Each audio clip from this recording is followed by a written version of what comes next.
Today's conversation is with Michael Zuercher. Michael is a CEO of a company called Prismatic, and he has a lot of good information today in this conversation. He talks a little bit of his journey from, he's only really had 3 jobs. He started off as a lifeguard, and then in college, he started his first startup that he actually sold to private equity, and now he's 5 years into Prismatic, his second startup. There's lots of great information in here about just lessons learned about scaling businesses. And really one of the things I think is super important, he talks about just the role of prioritization. What are the most important things to go do? So I really hope you enjoy this episode with Michael as much as I did. Well, welcome, Michael, to the podcast. I appreciate you taking a little time and talking a little bit about Prismatic and your journey. Yeah, thanks for having me on. Well, good. Well, why don't we jump into it and maybe talk a little bit about just your background? Where are you from? Kind of like, did you go to college for, computer science? I know you've done a bunch of startups that we're going to talk about here in a little bit, but maybe just get a background and kind of how you got to your point here that you're at today. Yeah, so I went to school for electrical engineering and never did any electrical engineering at all for real, but did a 4-year degree in electrical engineering at Iowa State. I was always pretty interested in software. I guess I went to college in 2001, so that was kind of the beginning of the height of the beginning of the Linux movement in a way, or Sure. kind of that early open source movement around GNU and things. And so, I was pretty involved in some of that open source world and learned software that way. There's probably more overlap between electrical engineering and software than a lot of people realize. And so, I kind of ended up being an open source software nerd, I suppose, and learning software a bit that way. Yeah. And so basically you had a summer job that kind of led to your first kind of opportunity? Yeah, just one of those things that you can't, would never happen twice. But I went back to my hometown, which is Pierce, South Dakota. It's the capital of South Dakota. Went back to my hometown after my freshman year of college and had an internship at of all things, the South Dakota Department of Corrections that ran the prison system. And at the time, they ran the records management, essentially, of the prison system on Microsoft Access. And so I was one of 2 members of the team that maintained and built those systems. The other was a full-time employee, great guy, and I was the intern. And so we maintained this web of Microsoft Access databases. And through that, kind of a happenstance way through all of that, I met a sheriff's deputy. It was a tiny little sheriff's office in a county. The entire county had 2,600 people, and they didn't have any software, unsurprisingly. And so one thing kind of led to another, and I started a company to build software to do records management for sheriff's offices, essentially. Okay. And so you did that for 10 years or so? What was the run on that? All in was 15 years, 16, okay. I think, years that I was there. Okay. It was one of those things where I was still in college for the first 3 or so years of that. And so, it wasn't a year wasn't really a year in a lot of ways, but just kind of kept at it and then went, really full time and took on a co-founder as I graduated from school. Okay. And then how big did that come? I mean, how many employees did you have and how many customers did you end up having? I'm kind of curious on that story. Yeah. So, over that 16 years, there was kind of a complicated tale, but essentially in the end, we were about 250 or so employees, about 50 million or so in revenue. Customers, I think, was 2,000 or so, although I don't actually remember that number exactly anymore.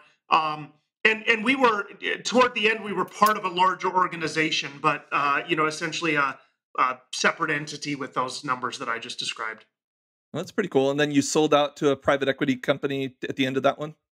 Yep. At the end of that in 2018, we sold the overall organization, including my piece of it, to Bain Capital. And they did what private equity does, and they merged it with some other stuff, and it's now a thing called Central Square. So It's now, at least when I left in 2018, I think it was a couple thousand employees and, well north of 100 million in revenue.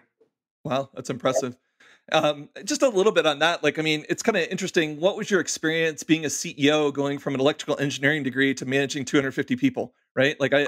I know what my first experiences were managing people. And I had a technical background and it wasn't easy, right? I made a lot of mistakes.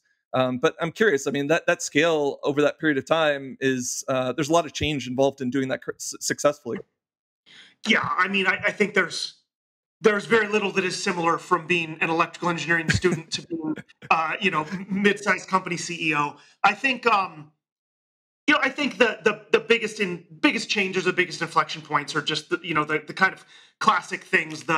Um, you if you judge your satisfaction or if you judge your success based on what you yourself are producing, you're going to have a bad time because you yourself are producing basically nothing. I think you have to find your satisfaction in empowering others and empowering the larger organization to achieve things. And I think I'm sure I went through lots of phases of that change, but like I think more than almost anything, that's the thing that was just completely different from the very early days when I was the only employee and therefore the engineer and everything else. And then in the those later days, you're at a pretty distant level in some ways from a strategy perspective, and not really producing much work of your own, so to speak. Yeah, tangibly you're not. I mean, but you're trying to set up people for success and you're For looking sure, for issues and troubleshooting and stuff. And so I a do think thousand you're right. percent. The work changes dramatically. And Yeah, so maybe what you're saying is the output of writing code versus a quarterly result, that your deliverables personally are super different in that. And there's an evolution of skill sets that is dramatically different over that period of time. yeah, I think that's right. I think your deliverables become completely amorphous, and, Yeah. and they're you need to judge your success or failure simply based on, is the team accomplishing what we want Right. to accomplish. Yep. If it doesn't matter if your name is on any particular document, piece of code, anything else. It's kind of like stepping back with empowering the overall organization to succeed. So maybe I'll draw a parallel and I'll ask you this question. From Concur's standpoint, we went from $7 million our first year to 1.7 billion the last year I was there, and it was 19 years. And I like the amount of change that I personally had to go through just to like continue to be relevant and then successful was dramatic. And I always use this kind of like joke a little bit that like you had to learn, you had to throw away 50% of what you learned last year and learn 50% more. You just didn't know what the percentage, you didn't know what it was you had to get rid of. And so, I mean, do you have any sort of insights or themes about like what you really had to do to continue to be relevant and be a successful CEO through that kind of run? Yeah, I felt like, especially through the kind of high growth phase of that company. In that 16 years, we were probably growing pretty darn fast for about 8 of it, I guess I would say, maybe Okay. 9. And Yep. in that period, I think it's as you said, every some amount of time, and for whatever reason, I kind of feel like it's about 18 months, or it was for me, but like every 12 or 18 months or something, everything about the way you're doing things just completely fails, or just completely Yep. breaks, and you almost have to just step back and say, okay, like operating from first principles again, what should I be doing, what should I be optimizing for, what should I be thinking about. I think you kind of are on this spectrum of like, in the very early days, especially when there's just you're focused only on the product. Then you Yep. start shifting, focusing a bit on customers, as there are some customers. Then you start focusing a bit on processes and building systems and building team, as that becomes the thing. And I think as you get farther along, you start basically thinking about, or at least I've always thought, almost as the company as a product, or the company as a machine that is like a product for its employees, or a product for the team almost. And you Yeah. you start thinking at kind of a very different level of abstraction, I think, in the like, well, how do we build an organization such that all these people can do all the great work that then supports all this other stuff. And I mean, it's just such a continuum, but by the end you're thinking about, how can we build a culture that over some long period of time is going to cause this thing to exist. And that's very, very different than, how do I make our first customer stay with us, which is a much narrower and very different problem. No Yeah. easier or harder. Finite. Yeah. It's finite, right? It's Yeah. either, yeah. I think it's a good progression that you've kind of outlined. You mentioned culture. What role do you think that plays in scaling an organization? Right. I think at Concur, one of the things that we did in like 2099, somewhere in there, we basically kind of laid out kind of some of our kind of cultural goals. And I think really from a recruiting perspective, as well as a culture perspective, good behavior got rewarded, bad behavior got stamped out. And I think anybody in the leadership from the executive staff down really tried to carry that. And I do think that that was a big part of the reason why we could continue to grow and execute the way we did. Culture played a huge role in it. And what I see in a lot of founders is this ability to like understand what it is for you individually, but transferring that to the large organization. So it's easy to go from you to the first 5 or 10, but then once you start to abstract that to like the next set, it's almost like you have to like articulate what you're looking for and get everybody bought in the same page. I don't know if that's your experience or if you feel like it was a little bit different for you. Yeah, no, I think that's exactly right. And I think I view culture as the center of so many things. It's the thing that if done right, it's the thing that can constantly be the like bedrock on which other things are built. I always think about good culture a little bit as like, and this is the engineer in me, but the like kinetic energy versus potential energy. I think in a way culture is potential energy that grows and grows and grows, and over time can be converted into kinetic energy when you need it. So I think culture. If I look back on my first company, we had bad times like every first company. We had things go wrong. We had mistakes and missteps, and I think a strong culture is a big part of how you get through that and how the team carries itself through that, because you've built all that potential energy over time. As far as how you kind of lay out culture, I always think of culture as like you can guide culture a little bit, but a lot of what you're doing is bring the people into the team that are gonna have the right innate behaviors, I guess, to build a culture that's going to be good for the organization, and then just do a really good job of defining that, documenting it, and exactly as you said, build processes that reward good behavior, stamp out bad behavior, and you're really reinforcing a culture, I think, more than designing one. I think to some extent, like cultures kind of just happen, for better or for worse. And all you can do is just like guide it a little bit, find the things that are good, and then build all the things around it that reinforce. And I think that becomes more important and harder as you get bigger. I think, as you said, with 10 people, it's pretty easy. You get everybody in a room and you say how you're all going to behave. By the time you're, a few hundred or a few thousand, it's a little different story. Yeah, I think the governance part of it is like I think that gets harder, like you said, as you get bigger. I think that if the executive staff or your group, I mean, and you're talking thousands and thousands of people, I noticed that we had a cultural decline after we got purchased by SAP. There was just a different set of things that were valued, right? And then our executive staff was dealing with some other things too, and so it eroded relatively quickly. And then I think it can be very fragile. And so it's kind of interesting from that perspective. Yeah, no, I agree. Yeah. Maybe the last part on this piece of it would be, I think I read somewhere that you kind of regretted a little bit about undercapitalizing this opportunity. And maybe that was the number one thing that you would kind of think about going forward. So maybe talk to me a little bit about that.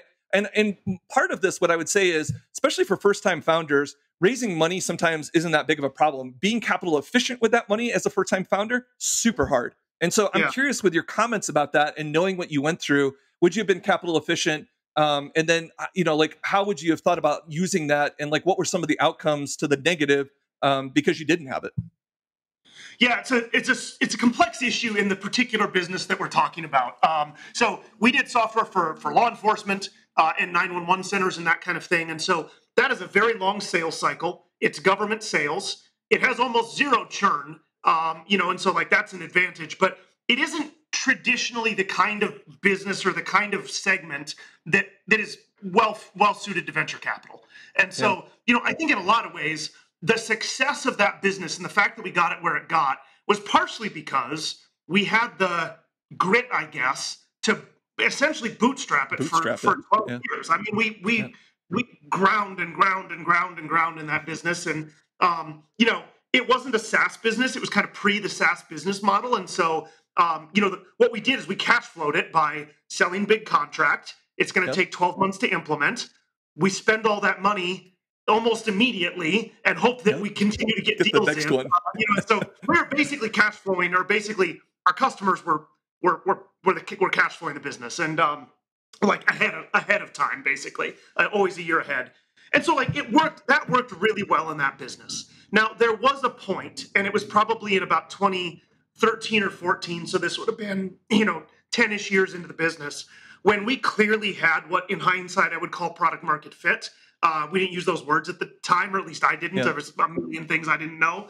But like that would have been the time to say, and Michael today would say, this is like, you are in 9 states and you're growing like crazy. If you were in 40 states instead, like, you would grow 4 times as fast. And Right. we ended up doing that in 2015, but I probably should have done that a couple years earlier. Mm. It all worked out, but I think I didn't really recognize what was probably an inflection point of, this is very repeatable and quote easy end quote to scale. Now, of course, there are problems with that, but like, putting capital behind the business at that point would have caused it to grow really fast. And just as to kind of prove my point, in I guess it would have been early 2016, we really put significant capital into expanding the business, thanks to some private equity investment. In the following 2.5 years, we went from 10 to 50 million in revenue. So, like, Wow. I mean, the demand was there. We had product market fit. I didn't know anything about growing sales teams, Yeah. you know, and some of that I guess I would say I regret, but I don't really know that I do, because it all worked out fine.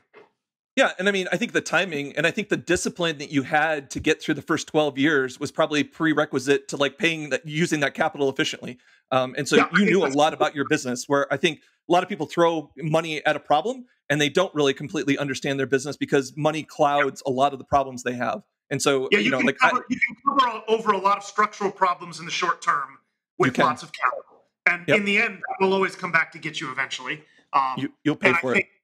I think we were kind of forced to not get ourselves into a weird structural situation with whatever, like, metrics, ratios, etc., because we had the governing factor of, like, we can only spend the dollars that are in the bank that came from the customers, and so Yep. obviously that's a forcing function in a good way in a lot of ways.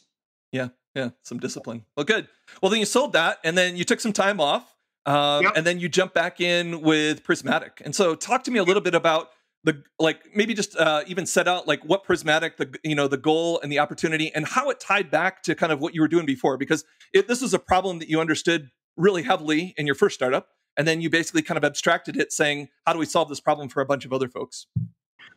Yeah. So I took some time off. I was going to take a year off, and ended up taking, I think, about 6 months, because one of my I guess our first employee at my first thing, who ended up running engineering the entire time I was there, had and after I left, he decided he didn't want to stick around. I actually thought he was going to be there for years and years after I left.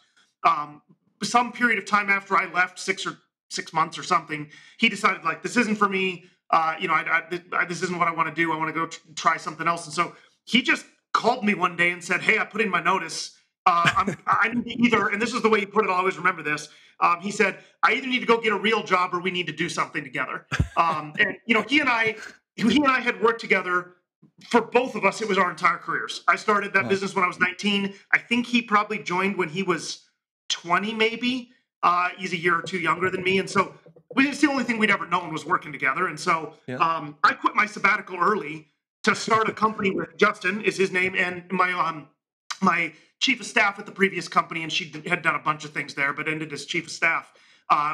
She had left the business at the same time I did, and so the three of us were all sitting around saying, like, well, I mean, we can't What's do nothing. next? So let's figure out Yeah. what to do. And we Yep. got together and spent a bit of time, and we kind of just kept coming back to this integration problem that software companies, SaaS companies have. And it's something that was, as you kind of alluded to, a really visceral problem for us in the public safety software space that I was in. That market, for a lot of reasons, is very, very regional. And it's in fact kind of different in every state. We're a federalist nation, and every state has their own laws, and law enforcement is more different state to state than most people realize. And that follows through to the software needing to be more different than most people realize. And one of the places that really comes to bear is on integrations. So by the time I left in 2018, across that couple thousand customers, we had built something like 600 integrations into our product. Holy smokes. That is bizarrely painful. It is Yeah. not for the faint of heart. It's not something you want to do. Every strategy session you ever have, you're going to say on a whiteboard, if we could do less of this, it would be great. But it's also just the way that market is. And as we became a national player and a bigger and bigger player, we just built a bajillion integrations. And so it would have been probably 2 or 3 years before I left.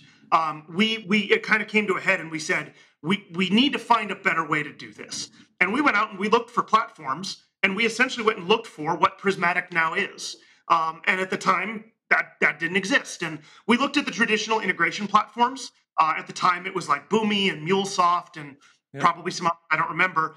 And like they were really great at what they did. It's just that what they did was not what we needed. What they did was really help a business integrate their tools internally. What we needed instead was something that we could embed in our platform to serve native integrations to our customers. And that really just didn't exist at the time. And so we just kept doing what we were doing and we got better in certain ways. But like I very much left that business. And if you'd asked me on the day I left, what are the three unsolved problems? That would have absolutely been one of the three. Okay. And so I think we just had this like thing in the back of our mind that like we can't be the only people with this problem. Clearly, this isn't the only industry where integrations are important. And as we spent time and did some research and spent time really working, we realized like this is not just a problem that a lot of companies have. It's a problem that has some tailwinds to it that are making it worse in almost a compounding way. And now's the time to solve it. And so we started Prismatic basically just to say we're gonna build the thing we wished we could have bought at the old place. And that was basically the thesis for Prismatic early on. How, like, from a positioning standpoint, and maybe like the Dell Boomi and some of these other ones, they're kind of geared towards enterprise. They're heavy consulting engagements. They're not cheap at all. And so you kind of, I mean, you kind of invented or you started to play in a new space that basically was not that, but it had some characteristics that were similar. Talk to me a little bit about like creating a space that's like new and that you have to educate customers. You have to like educate the marketplace. There were some competitors that came into that. And so that's always kind of an interesting space because like you're trying to take some things that are a problem and bring them down market. So in theory, it makes sense, but like you need kind of a different category to really articulate what you're doing and why it's going to be different. Yeah, I think the biggest difference to me between the kind of integration platform space as it has always been, so I'll call it traditional iPaaS, and what we now call embedded iPaaS, which is what Prismatic is. Kind of the biggest difference is: are you a business that is going to acquire a tool to integrate the other software that you use together, or are you a software vendor that wants to provide that as a native thing out of the box? And it really kind of comes down to like, where are you putting the responsibility? Is it on the IT group of the buyer to integrate things, or is it on the vendor selling the things to just make them magically connect? And to your point, that dynamic is different at different parts of the size spectrum, right? In enterprise, historically, companies have been more willing to have IT groups or even like full-on development shops internally that will build these integrations, and they don't mind owning that because scale lets them do that. In the mid-market, it was more that way, and it shifted a lot. And in SMB, you obviously don't have usually sophisticated IT groups, and so it's kind of got to be an out-of-the-box thing. I think what's happening, and I think almost no one would argue with this, is that there's an expectation that has gone up market to where basically nobody wants to take on the responsibility to build integrations inside of a business anymore. That's maybe true at the very high end of the enterprise where you're doing such bespoke things, but even big businesses buying ERPs or something expect those ERPs to have connectors and have like a marketplace for apps and things out of the box. And that is the part of the problem that was very unsolved is if you're a software vendor, if you're a SaaS company, how do you provide that without reinventing the entire integration platform stack? Which you can do. You're a software company. If that's what you want to do, you could build that. Time and money. Time and money. I always say it's interesting selling to software companies because just about any of our customers could build Prismatic if they really wanted to. It's just probably not what they want to spend the next 10 it's the years opportunity doing. cost. Yeah, it's the opportunity cost, and turns out they're pretty focused on what the other things they're good at. The domain expertise that they're making money with. Yeah, exactly. And so I think you have this shift there that Prismatic is a big part of. Okay, that's good. So maybe take this down to you found a space that was good. You kind of defined it. Now talk to me a little bit about how do you get an MVP out and some early adopter customers? Like, this is what you just experienced. Kind of the space that you want to go do. You know that it's you're not going to build all these features and launch to start with. You're going to have to build a small subset of that. You got to find a beachhead or a niche that you want to go after. Talk to me a little bit about how your thought process in getting to that, something where it's enough value and quick enough to get some feedback so that you can start to kind of scale it up. Yeah, I think we kind of thought about it in in a couple of in a continuum with a couple of mileposts. So to me, the first thing with an MVP, and everybody has different words for these things, but like the first milepost is basically, do you have something that you can use as a believable prop to help people understand your vision? And I think this was especially true for us in a new category because in the early days of Prismatic, we were terrible at describing what we were building. We didn't have the vocabulary to do it. We hadn't like had enough at bats with people to like understand what resonates and doesn't resonate. And like some of those early conversations, you just watch people's eyes immediately glaze over and like clearly I'm explaining this poorly because I know you have some of these problems, but I'm terrible at describing it. And so, our first focus was really like, how do we build enough of an MVP that I don't even care if it's something that anybody would put into production. I just need something that I can show to people to like paint the picture of what I'm describing. And I think in some markets you can do that with like mock-ups. With Prismatic, we built a functioning MVP. I think I don't know what's best where, but we built a functioning MVP. But in hindsight, of course, it was just like the tiniest little thing compared to what our vision was and what Prismatic's now become. So to me, that's milepost one. And then milepost two is, how do you build the minimum thing that somebody could actually pay for, feel good about, and take to production?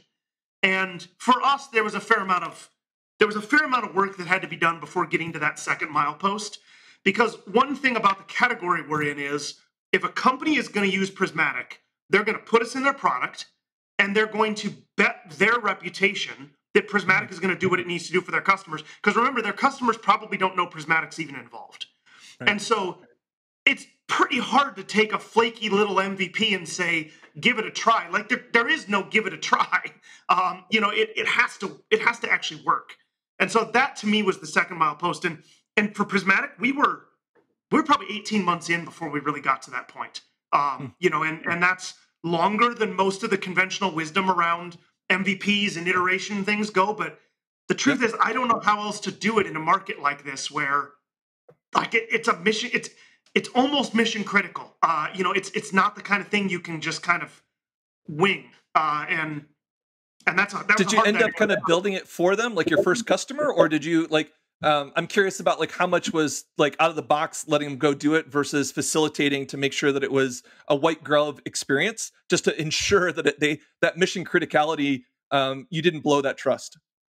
Yeah, I mean, like any early company, we absolutely hovered over our first few customers, and really our first probably quite a few customers. Just to make sure that we were getting the feedback from the market, which we were just like super thirsty for and desperately needed. But also, as you said, to just like, we're going to make this a good experience come hell or high water. And some of that is we're gonna build features quickly to kind of like stay ahead of where apparently the product is going. Some of that is, babysit things and make sure that they go well in a way that you probably don't once you get to like a bit later stage and things are fully productized to the point that like, it's going to go well. But yeah, we put a huge amount of time into those early customers and just being collaborative with them. Did you actually have a thesis on who this would be good for as far as a niche or beachhead? Like, or was it kind of opportunistic on, we're going to pitch this to a bunch of people and see if there's a theme to the prospects that engage? We absolutely had a thesis, which was essentially, we were looking for customers that were big enough to have these problems for real and like need to solve them, but small enough that they could choose somebody like Prismatic without it being just an insane decision. And, we saw this kind of like narrow part of call it the lower mid-market of SaaS companies or something like that, where that was the case. And to kind of just illustrate that, certainly today, there are some really early stage SaaS companies that use Prismatic, and that's great. But like, we didn't want to build a product just for those early SaaS companies because we very much believed that the vision of the company was to serve mature SaaS companies with kind of all of the, problems that you run into in the later stage that we had dealt with at our last place. And so we didn't want to build a product around really early stage companies, so we didn't want to just have really early stage customers early on. Same thing on the late stage. Like, that was the vision, was like, let's go serve scaled software businesses. But what 50 million revenue company is going to choose Prismatic when we have 0 customers?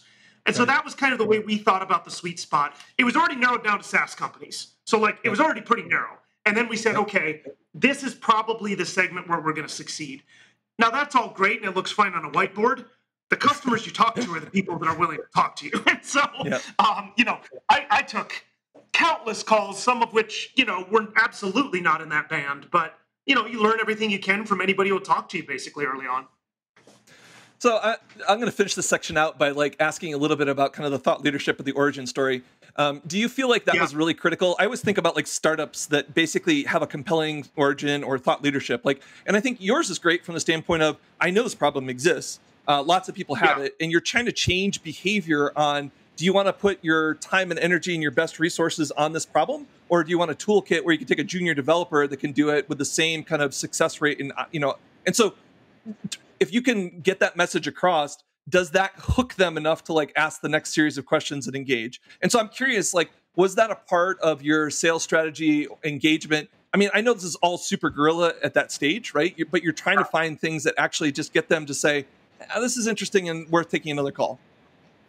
Yeah, absolutely. I used as much as I possibly could look, I have been in your shoes. I'm not theorizing this problem. This isn't academic to me. I was in quarterly QBRs every quarter where we said this is one of the biggest things that we need to improve efficiency-wise, et cetera, in the business. And especially if you're talking to, a head of product or a GM or a CEO or something like that, it resonates pretty quickly with them that okay, this person isn't coming from some just bonkers abstract perspective. They get my world. And I think that's absolutely a big part of how we got our first, 10, 20, 30 customers. Yeah. Okay. Well, let's pivot to sales and stuff a little bit. I think you and I have had a couple conversations over the years. One of the things I was always impressed with your approach, especially on sales, is you're a technical founder, electrical engineering. And I think you gave me some stat that said you participated and were involved in maybe the first 100 demos and sales activities. And what struck me about that was, maybe that wasn't exactly where your comfort zone was, but you knew how critical it was. B, the amount of information you get from prospects, even when you get shot down, is super important. C is you understand the lineage of messaging and what's working and what isn't, and how to move them from somebody that picks up the phone to somebody who closes. And so maybe talk about that. I mean, as an engineer, that probably there's elements of that actually work because sales can be very analytical. But I'm curious. I give you a lot of props. I don't think a lot of technical founders gravitate and then leverage some of the skills that they have and apply it to this. They look at it as way more black magic.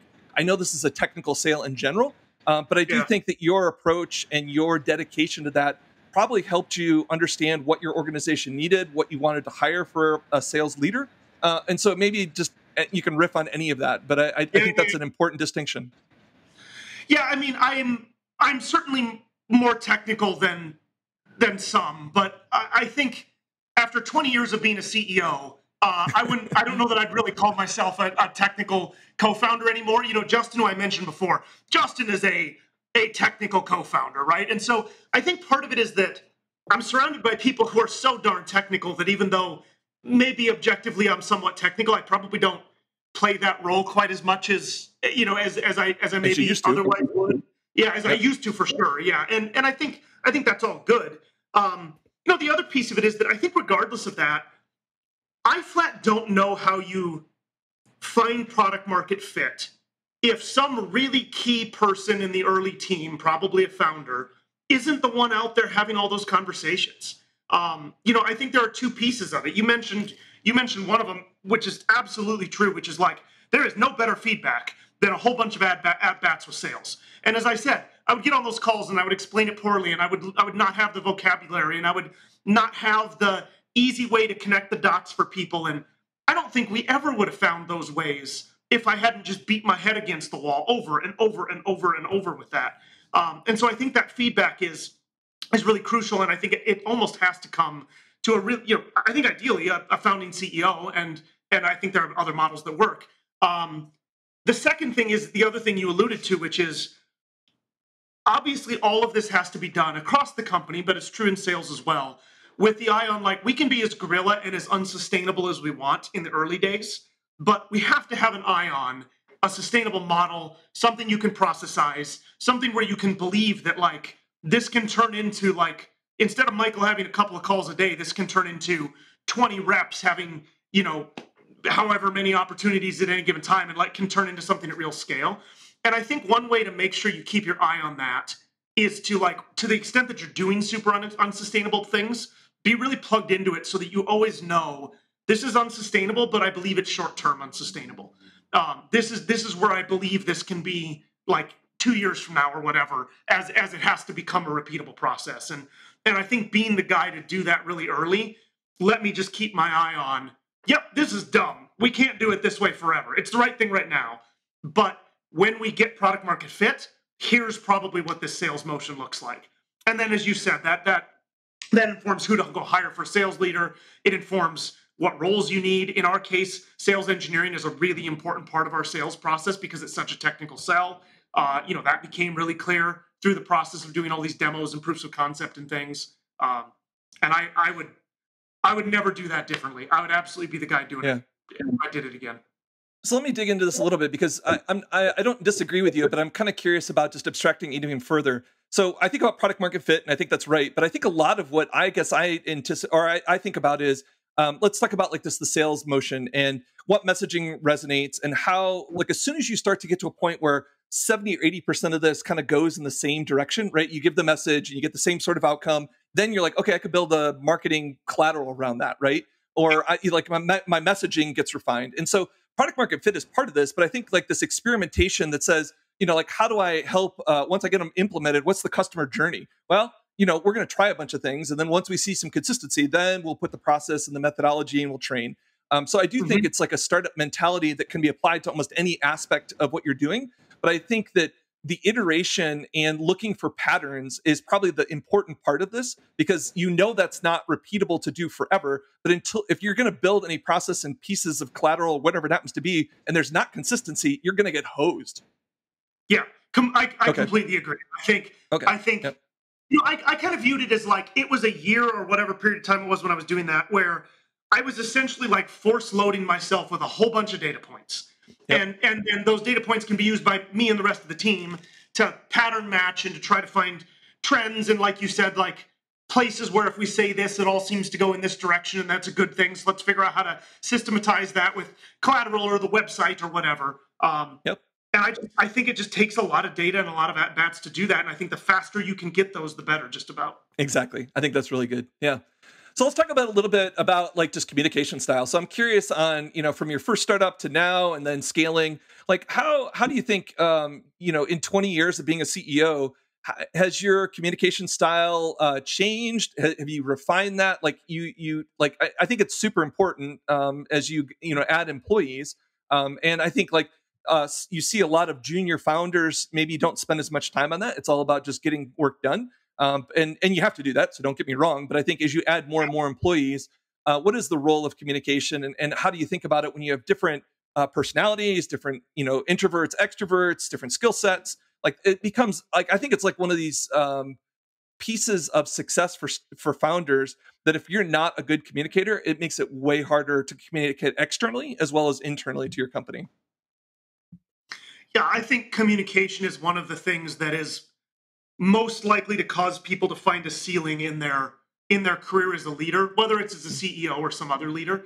I think communication is one of the things that like people find ceilings there sometimes because like it's just not something they want to focus on or something that they happen to have some skill in or whatever. And I think that happens to some people, when you hit 10 people. I think it happens to some people when you hit 200 and some people when you hit 10,000 or whatever, and then some people can grow forever. But I think there are definite like transitions in the way that works that cause people to kind of top out. And I think I was a 19-year-old software nerd who knew nothing about any of this. I'd never had a job I was a lifeguard. Lifeguard is like my only actual job other than founding two software companies. And so I think I had no idea what good looked like. I had no idea, what you were even supposed to do, and undoubtedly learned that the hard way in my first business. And I remember, when we were about 30 people or so, was kind of the first time I had the realization that it's just conventional wisdom that I didn't know, which is the like, if you're not saying things so much that you're convinced everybody is sick of you saying them, then you aren't saying them enough as a Right. leader. And I have just found that to be true over and over and over. And at this point, I've helped develop a lot of leaders in organizations, and I think that's just like the universal thing that is not intuitive to basically anybody. That like what I actually have to do is say the same sentence every time I'm with the whole company over and over and over and over and over, and still you'll get feedback on surveys and things saying, I just feel like I don't really understand why we're doing this. And you shake your head and you're like, but I just think such a big part of communication, especially at scale, is just finding a million ways to say the same thing, to speak to different people with different styles of hearing and different ways of understanding. How do you speak to the people who are analytical? How do you speak to the people who are emotional? How do you speak to the people who are intuitive? Like, I think you just have to do all of it to keep a team aligned. And I'm sure I probably don't even remember all the cringy things that happened early, but like, I mean, I'm sure I screwed that up in every way you could. And I think I'm reasonable at it now, but like, you're constantly learning. For example, the shift from in person, my last business was almost all in person, in this like beautiful building where we all ate breakfast and lunch together, and like shifting to a remote culture, which is what Prismatic is. I mean, that completely changes the way you communicate and the way you lead with communication. And I'm still learning a lot, I think as I continue to grow. Well, that's good. That was kind of the next pivot was, going from, an in-person company to completely remote. I'm curious on just kind of the pros and cons, maybe why you thought about doing this remote to start with. Obviously you could have done in person and tried to find an office and stuff. And just maybe just talk a little bit about building that culture, because that culture is definitely different. I think some people do extremely well in that. And I think some people love the idea, but they don't execute very well in a remote culture too. And so how do you sift out and find those people so that you're getting the quality folks that can work in your environment? Yeah, so the way we started Prismatic, the early team was, me and my two co-founders, obviously, we're both in Sioux Falls at the time. Justin has since moved to Phoenix, but at the time we were in Sioux Falls. And the early employees came from our network, which was mostly my last company, which was in person in Sioux Falls. So very early on, we were actually all in Sioux Falls. We had a little tiny office. And I think that was good for the first couple of years. I think we could have done it remote, but like just the way it worked out, we did that in person.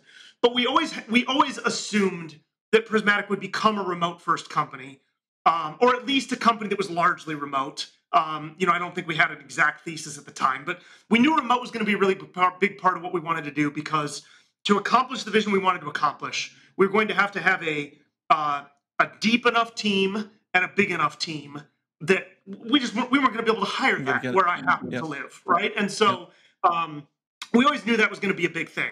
And obviously COVID accelerated that, which worked out just fine for us. We were kind of in exactly the time where I think that would have started to happen for us anyway. And so we had an office when COVID happened. People started working from home, and we just kind of mostly never went back. And that actually worked out just fine. But I think, for us, it was a very, I think, rational decision that to build the size and quality of team we want to hire the best people we can from wherever they are. And we want to build a culture that makes that possible. Like, we just saw it as a tool to building the team that we wanted to build. And of course, the downstream from that is, okay, well, now you got to figure out how to build a culture that actually allows that to happen. You got to figure out how to recruit remotely. You got to figure out, there's a million things to figure out.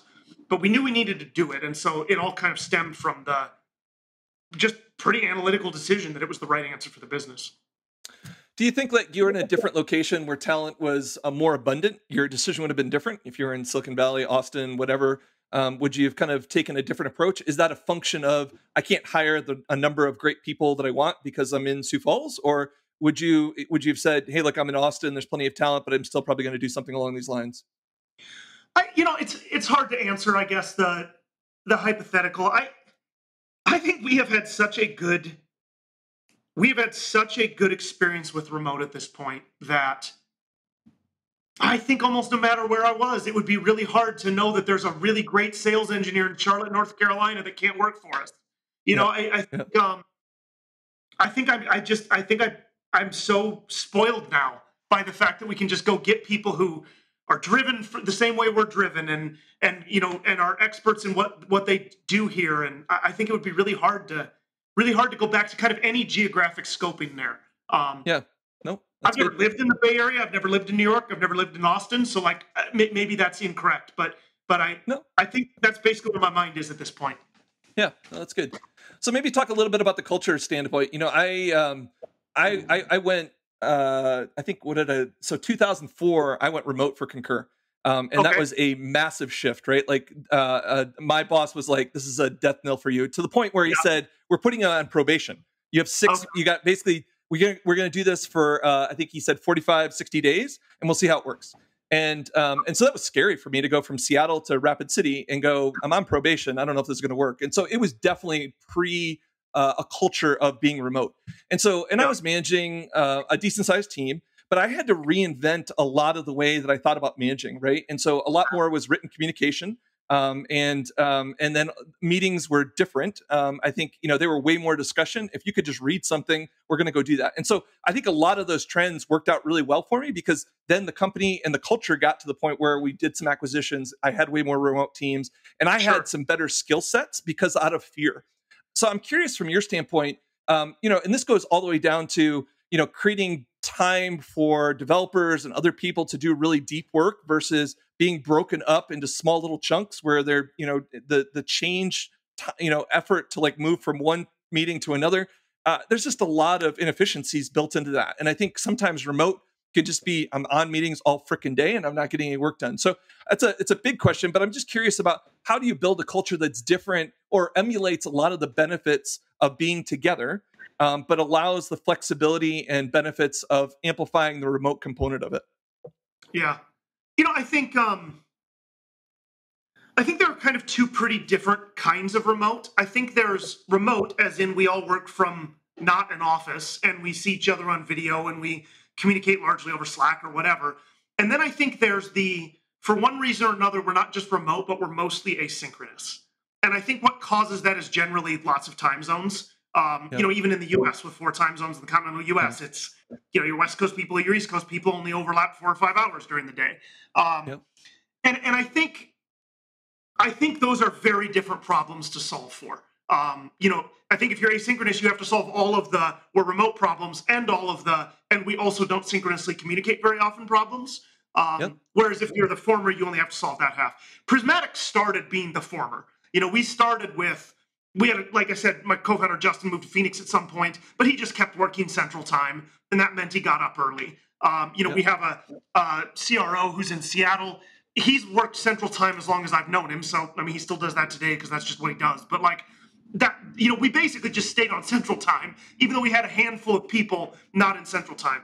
At this point, Prismatic's in we're in 20 states or something like that from an employee perspective, and and we've had to move toward being more asynchronous and being more mindful of, how do you deal with everybody working their own time zone, everybody, communicating more asynchronously. And that, for us at least, has been when it's become much more written culture, much more, and this is just good at our scale anyway, Yeah, but like I much agree. more documentation first culture, much, much less just like, I'm going to randomly hit a whole bunch of people up throughout the day to do what happens to cross my mind at any given time. I think that comes with scale. I think it also comes with trying to like make multiple time zones and asynchronous work better. And so I think that's something that's actually a transition Prismatic's going through right now.